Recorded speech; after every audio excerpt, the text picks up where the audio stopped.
if I were just starting with Waxbills today, this is not the way I would begin keeping them. The garden aviary, although this is protected all the way around the roof, the fronts, it's still only any good for certain months of the year. The months when the nights are quite warm and chicks that are only a few days old are not going to die during cold weather. Another problem you have is if you put your birds out too early, they're not quite fit enough. There's a risk of egg binding, as some waxbills are more susceptible to egg binding than others. What I would do if I was starting now, I'd have the biggest bird room I could get, because although they're not easy to breed, many of them are not difficult either. And I'd have various size flights in the bird room. Bigger flights for nervous birds, and also to get your birds fit initially to put into the breeding pens. I'd also have better lighting than what I have in my sheds now. I'd have full spectrum lighting, heating, and if possible a fan connected which comes on when the temperature gets too hot.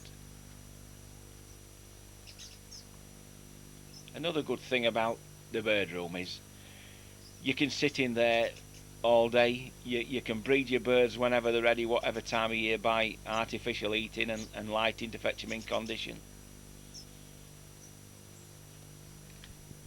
And they also become steadier so that you can observe them more.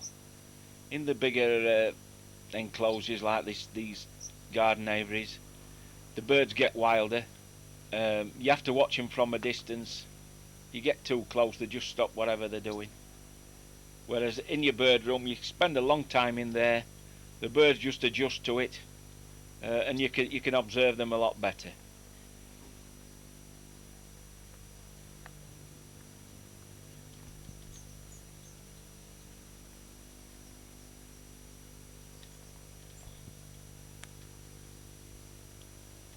As it is, I have to make the best of what I've got, which is several garden aviaries and a few bird rooms with a few indoor flights in.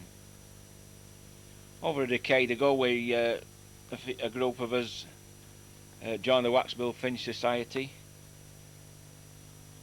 and we believed that this was how you had to keep the birds to get them to breed. This theory came from outdated books. A couple of them by a company which sold birds, give you ideas that you could do virtually anything with them and they'd survive our winters. Well, I don't believe that one. These birds might survive in a mild winter, but after a hard breeding season, if you get about a bad weather, then you'll just sit and watch how your birds suffer and if they'll survive. The outdoor aviaries do work well in South Africa, Australia, but this is Britain, and we've got a cold, damp climate, very different to what they have over there.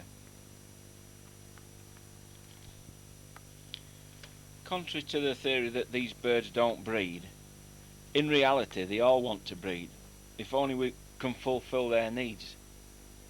Some are temperamental, some are delicate, but others are very adaptable and willing breeders.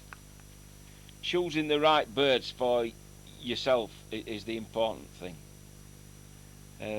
As I don't particularly want problems, I tend to stick to the easy ones, the common species.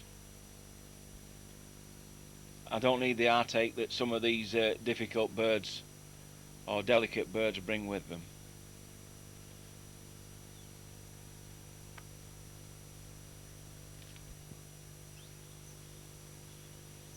There are species that should be avoided by the majority of us.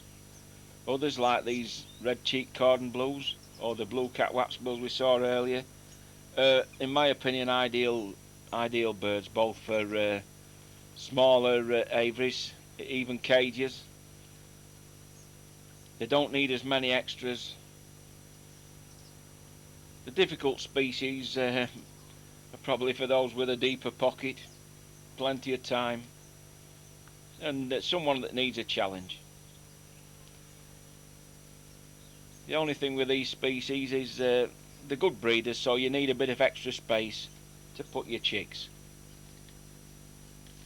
Every species is different and have habits and dietary needs of their own. They're also just as much individuals as we are. So finding out exactly their individual habits and what they need is virtually what this game's all about. We don't have all the answers about most of the species. I only know a little bit about the species I keep, very little about the others. Some breeders don't want to share their knowledge with us. Old books are very outdated and very inaccurate. The most important aspects are usually missing anyway.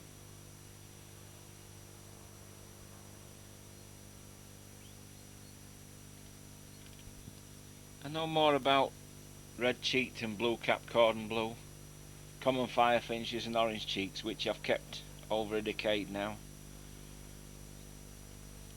I can do pretty well with the first three, but the orange cheeks are still a problem to me. They're such nervous birds that at times that very easily disturbed, very easily intimidated.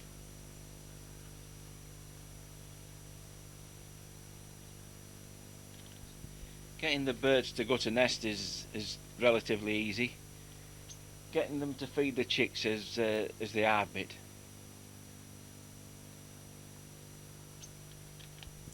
Some of the aggressive species like violet-eared waxbills, purple grenadiers, Peter's twin spots can be difficult when introducing them to the mate.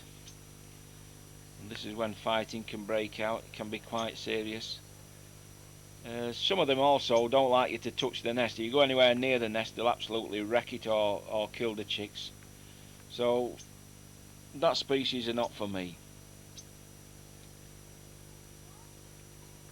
I'd sooner have these sort of things, the common ones.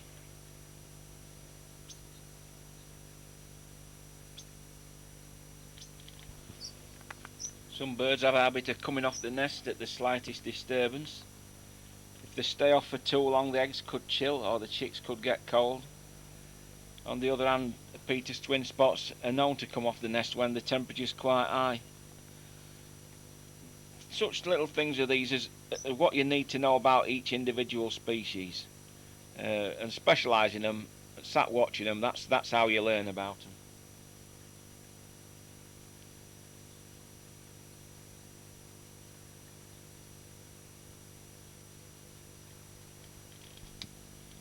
Some newcomers to waxbills might have a tendency to interfere too much, go poking about in the nests.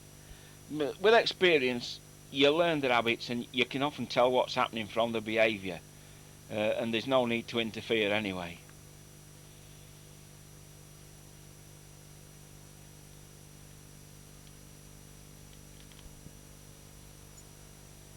If you're not breeding your own birds, then you need to be acquiring your breeding stock one year for next year. If you're only reliant on imports, a lot of these babies come in as babies. So really they're not ready for breeding till the following year. So you need to bear that in mind.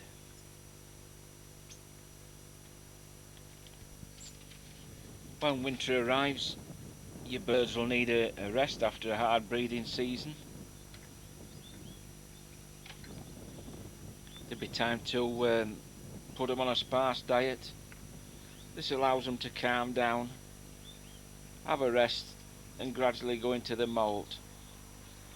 Although I cut down on the protein, any birds that are struggling to get through the moult, I will give them that bit extra just till they get through that point, a bit of extra egg food.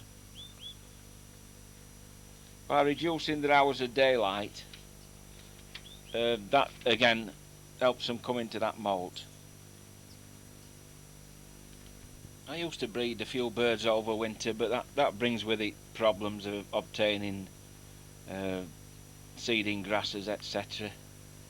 It tends to throw the birds out because they're still wanting to breed when the light summer nights come, so I tend to follow the seasons more now. As spring arrives, I'll increase the protein and the daylight hours extend naturally.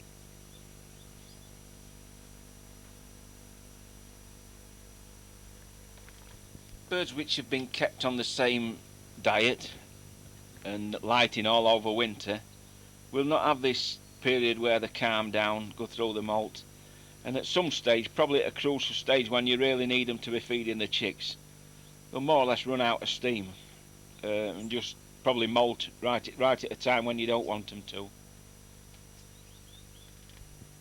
I'll cut out the live food over winter as well and introduce this as spring arrives. This helps get them into condition. It also brings with it its problems as they start squabbling, so birds might need separating at that stage.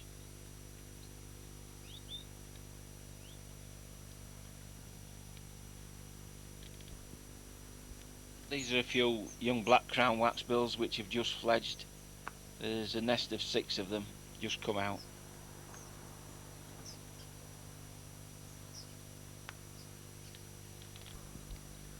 This is the best way to get birds, and that's breed your own.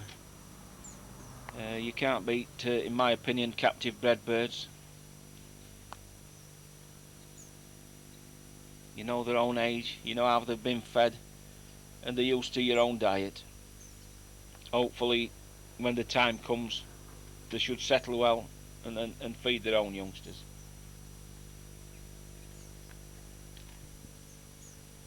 When I have to get new birds, whether they're captive bred or imported, I will ensure that they're going to be warm, quiet, have a spacious area of their own, no other birds in there to trouble them. And what I also do is I leave the lights on for a couple of nights. If you've brought birds to a meeting or anything like this and they've been out all day, they're usually off the food anyway. So you bring them home, put them in somewhere, and if in a couple of hours the lights go out, they're going to be quite frightened. So I leave the lights on, and if at any time they're hungry, they can go down and feed. And it's also light enough for a few days for them to find their way around the surroundings and adjust to what's the new place. I'm sure one of the reasons people lose birds overnight is because they've not treated them properly. Probably put them in with some other birds which have been chasing them or even attacking them. And then no sooner they got the birds in than they switch the lights off.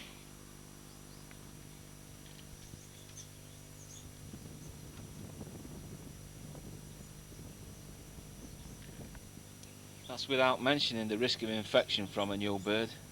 And I know quite a few people who take a new bird home and put it straight into a big aviary.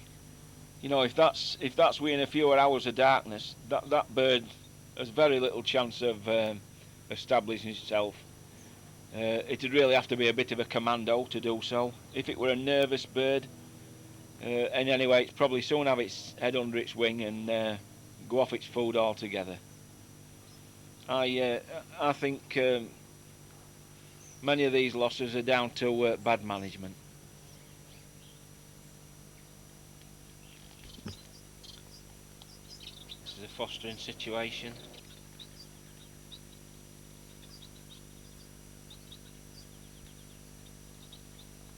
The youngsters in the nest.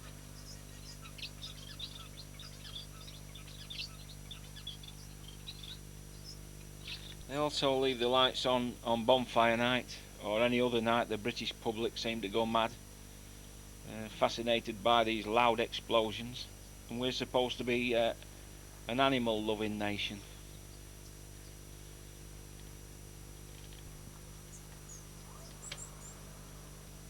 One of these youngsters is going to be fed by one of the parents in a minute.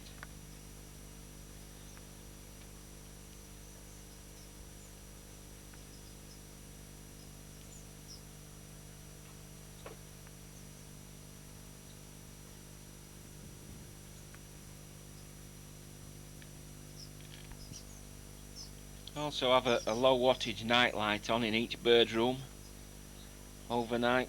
This allows any bird which is frightened or startled for any reason to find its way back to the perch. If you'd had a cat on the roof or a loud explosion, they're in total darkness. This could have the birds flying about wildly until they hit a solid object, and it's often its terminal. So with that night light, with just enough light for the bird to see to find its way back onto the perch. Although I've had these black crown waxbills for the last 3 summers, and I've bred a few each year, I don't know a great deal about them. I can't sex them as juveniles, and as I don't handle them, I can't sex them as adults either. So again, I watch the behaviour and try and sex them from that. Though in this case, I've got them in a colony. In fact, I've had them in a colony each time. They are willing breeders.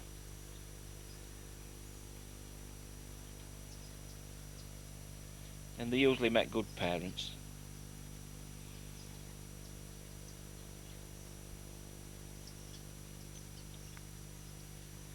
I'm sure these will feature more and more as we go along. Setting out your birds to breed should be thought out in advance. They should have had plenty of calcium of some kind, building up the resources again for several months prior to the breeding season. And you should have an idea in your mind which birds you want to go where.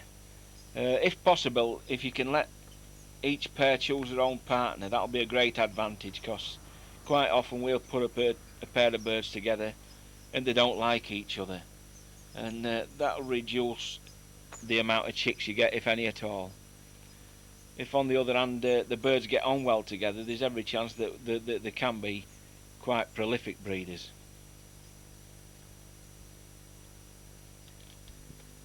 Brothers and sisters can often form a very early bond, and as you don't want to breed from that pairing, you might have, in those instances, a need to split them up. Although this probably does happen in the wild, it will eventually produce weaknesses or even deformities.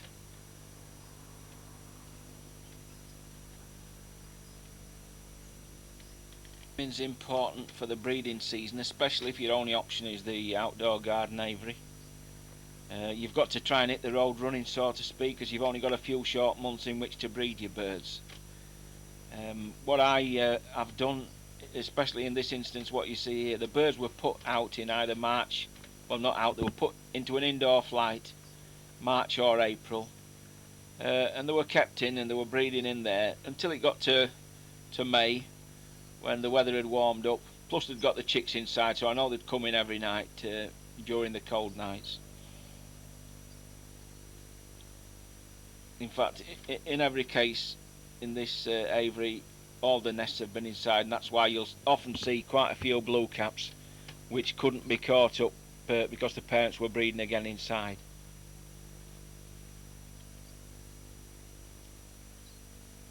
I don't put a group of cordon blues or blue caps together, but you will see perhaps quite a few of these at some stage.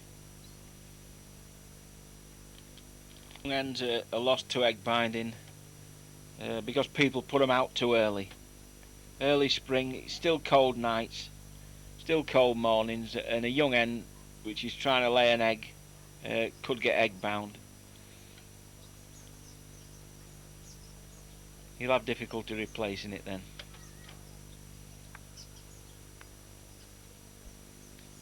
Try and have your birds as fit as possible and at the right time of year before you put them to breed. And make sure that your hens at least are old enough. Young cocks you can get away with, but you need your hens to be 12 months old really, in most cases. If you give your birds extra flying space to get them fit, extra protein, egg food every day, for 6 weeks prior to breeding, this should help get them very close to breeding condition. Perhaps a little bit of live food as well, that'll help. A group of blue cat waxbills which were fostered under an old pair of blue cat waxbills. Their own parents wouldn't feed them, so there were 5 chicks and 1 egg put in here, and they've all been reared to maturity.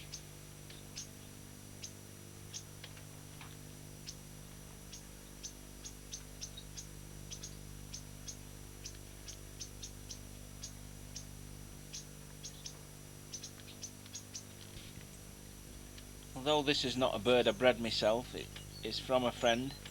It is a captive bred bird, baby only last year. And when it came time for it to feed its chicks, it had been fed on a similar diet to my own. The only difference is that I use mini mealworms and it only uses buffalo worms or frozen bloodworm. But it's done well for its first year. As you can see, this is what you expect to see as the birds are getting excited and ready to breed. He's already had one clutch and he's trying to attract the hen. Unfortunately, I think what happened this year, it was a culmination of things. They were putting new gas pipes down our road, and that was all summer. They spend a couple of days in and out of the garden, and that tended to perhaps disrupt them a little bit. They got used to the noise of the sound keep coming on and off. That didn't seem to be too much of a problem. But another problem where live food supplier cut nearly everybody in country supplies down by half, which were just no good. Just at a time when your birds needed it to feed the chicks, or your other birds you were using it to get them into breeding condition. So that were a big setback to us this year. In fact, one of my friends lost 22 chicks in one day because they'd cut his live food down.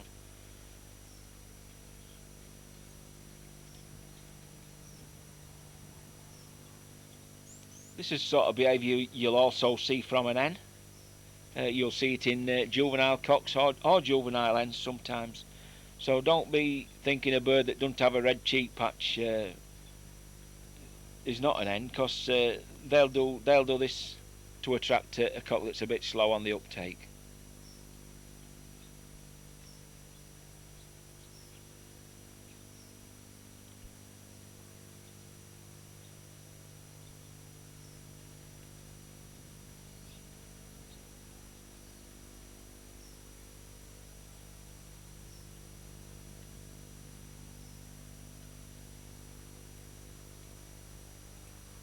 Another thing with the outside aviary, I often miss a lot of this because it'll be either too dull or it'll be raining to come out, and I often miss the best patches. They seem crafty enough to do it when